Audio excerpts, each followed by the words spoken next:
Hey cats, it's Ed MidsoleBud here. I got 4 shoes for you today in my running shoe yay or nay. We have the Reebok FLOATRIDE Energy 5 Adventure. The NIKE VOMERO 17 is finally set to drop. I'm going to take a closer look at the New Balance FRESHFOAMX 1080 V13. And last but not least, this absolutely bizarre version of the Takumi Sen 9. Yeah, on A time, let's get into it.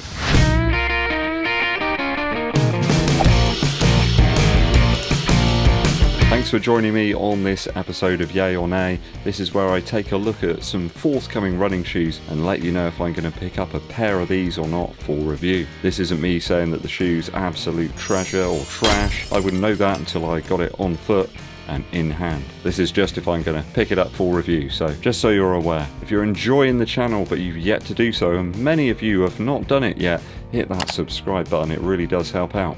Danke schön. Also give this video a thumbs up like too. First shoe up in today's Yay or Nay is the FLOATRIDE Energy 5 Adventure from Reebok. The Energy 5 itself was a bit of a departure from the previous versions of the shoes.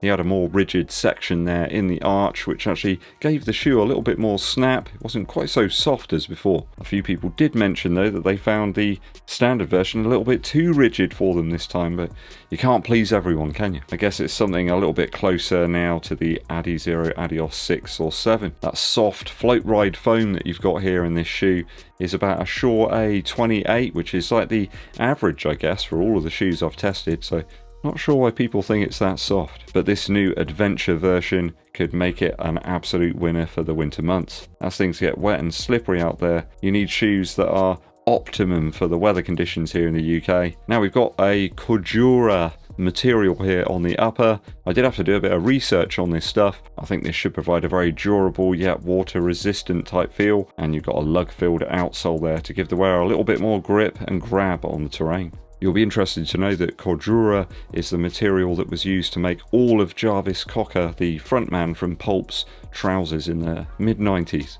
I always find the Reebok series, especially the Energy series, a bit underrated. People just sort of skip over the top of them. They haven't realised just how good they are. You know, missing out, people. Test out like the Energy 4 or the Energy 5. They really are tremendous value for money. Easily better than something like the Adizero SL. Just way better value than most more expensive models. I think this one will really hit the spot as a sort of road to trail shoe. I don't think it would be great in a sort of very muddy environment. I think you'll just have a bit more improved versatility there on top of some of the other trail shoes that are perhaps a little bit clunky or overbuilt, I suppose, around this price range. I think the use of the Cordura Recore material in the upper does raise this shoe above some of those other, perhaps more expensive models of this type, providing some light yet very resilient elements to the shoe, though with a more ecologically friendly method of actually making the material itself. So all in all, for this sort of price shoe, I think it's definitely a yay to test this one out. Always good to grab these and try them out in terms of value. Viewers are always asking about them.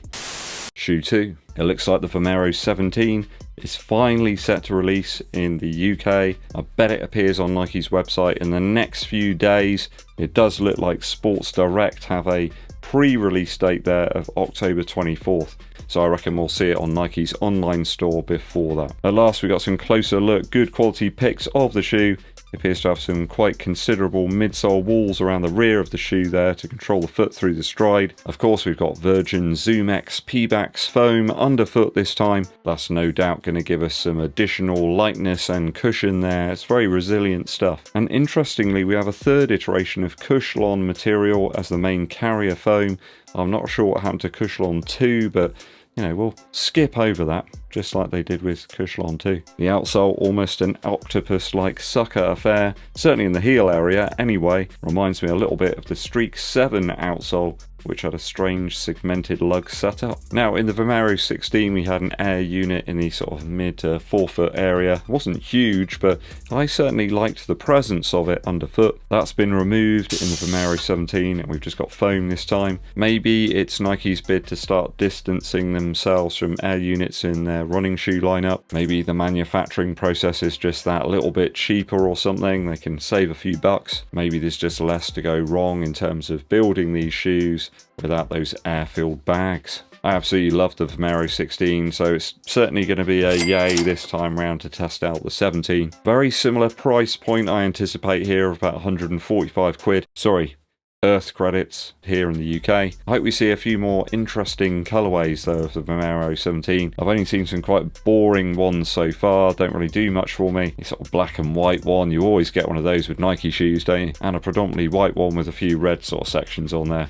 Let's just hope there's something a little bit more interesting, I suppose. Shoe 3. Up next, the New Balance FreshFoamX 1080 V13. Now, I haven't tried out the 12, I did have the 10 and 11. They never really sort of ignited the sort of running fun energies within my body. They were okay, you know, there wasn't really much difference between the underfoot feel of the 10 and 11, it's practically the same midsole. The FreshFoamX in these shoes I always find quite dense, which is good for impact absorption I suppose, so it might appeal to some runners, but there's very little of that sort of energy and effort that you sort of place into the run, sort of given back to the runner. Yes, it was comfortable, but I found those shoes to be a little bit bottom heavy I suppose. And there was quite a substantial bit of upper on top of that too. At least they've moved away from that sort of stretchy upper material by all accounts in this version of the shoe. It does seem a little bit more conventional in terms of the upper materials. The outsole rubber doesn't look all that different here in the V13 from the previous ones, and in fairness I found that mixture of sort of rubber in the mid to forefoot and the exposed midsole foam to be quite slippery on smooth wet surfaces. We have a 6mm drop here in the 1080 V13 and a sample size weight of around 262 grams or 9.2 ounces. So I reckon that's going to be upwards of about 300 grams for my UK size 11.5. I tend to size up a half in New Balance shoes. Very odd advertising for this one. It says the FreshFoamX midsole has approximately 3% bio-based content. I think that bio-based stuff is from recycled sources, so 97% of the midsole is not recycled. It's not really a great selling point, that one. The shoe's profile certainly looks better than the last few versions, and I really love that cream off-white midsole there. Looks somewhat aged. I'm a real sucker for that style. Gives it a cool retro vibe there, though the heel reminds me a little bit of those ultra shoes of recent times like the Torrens 7. I think the midsole's got a little bit more width here in the mid to forefoot and perhaps in the heel, perhaps to mirror those Nike shoes that they keep knocking out of recent time. At 160 quid or Earth credits here in the UK, it's a rather large price for a shoe that occupies a very specific niche area. As such, it's a nay for me this time on the 1080 V13. The previous versions really haven't hit the spot for me, and I don't think this one's going to be all that much different really. Shoe 4 and our last one for today. How about these insanely priced Adidas shoes here? A version of the Takumi Sen, which is a collaboration with the fashion designer Yohji Yamamoto. This one's 300 Earth credits here in the UK. Yep, you heard me right, 300 quid. Now, don't get me wrong, I absolutely love the Sen series, one of my favourites from Adidas. Superbly crafted shoes. They're all about performance. Normally, you get a glove-like fit and terrific traction, topped with a very cushioned midsole this time with Lightstrike Pro, though you certainly can't compare this version of the shoe with something like the Sen 6 or 7 that used standard Lightstrike stuff along with some boost material as well. Don't think I can really recommend you going for this yellow version, this designer one. I mean, the Sen 9 brand new is typically about 170 quid here in the UK, so you're paying like a 130 quid premium to pick up this version of the shoe. That's quite a distinct price increase. I mean, all you're really getting is a different colorway. There's a few extra stitching details and sort of logos added on there, which is only going to weigh the shoe down a little more. And part of the thing that was great about the Sen was it's just such a light offering. It's probably a horrendous colour to try and keep clean too, being this almost pale yellow hue. It's certainly taking the style and sort of designer lifestyle vibes to the max, perhaps pushing it past the max that I can withstand, to be honest. And don't forget, Adidas collaborations have been a little bit hit and miss of recent times. You know, they've had big problems with their most popular collaborator, haven't they? I think if you want a running shoe that's fantastic and just like this one but in red, go to Start Fitness and buy one for 120 quid. I can't see anybody picking the same shoe up for like almost 3 times the price. It's a big nay for this designer madness. That's all the shoes in today's Yay or Nay. What do you make of my thoughts and opinions? Let me know down in the comments.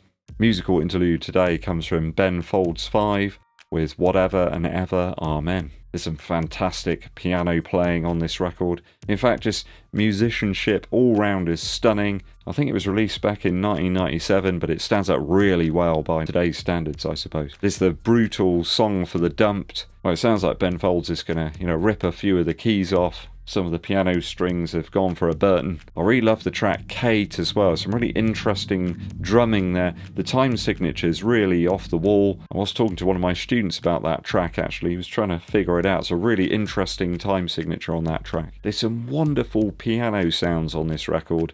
They managed to capture the smooth, very dynamic feel of Ben Folds playing really, really well. Almost jazz-like elements, I suppose, as well, in terms of some of the bass playing and the drumming. Just one of those albums that you don't hear people talking about all that much at the moment. Bit overlooked. Go and check it out. Whatever and Ever, Amen by Ben Folds 5. Hope you enjoyed the yay or nay, people. It's one of those sort of favourites of mine to do actually on the channel. 4 interesting ones today. Let me know your thoughts and opinions. Hit that subscribe button and give this video a thumbs up like. My name's EDDBUD and I'll be seeing you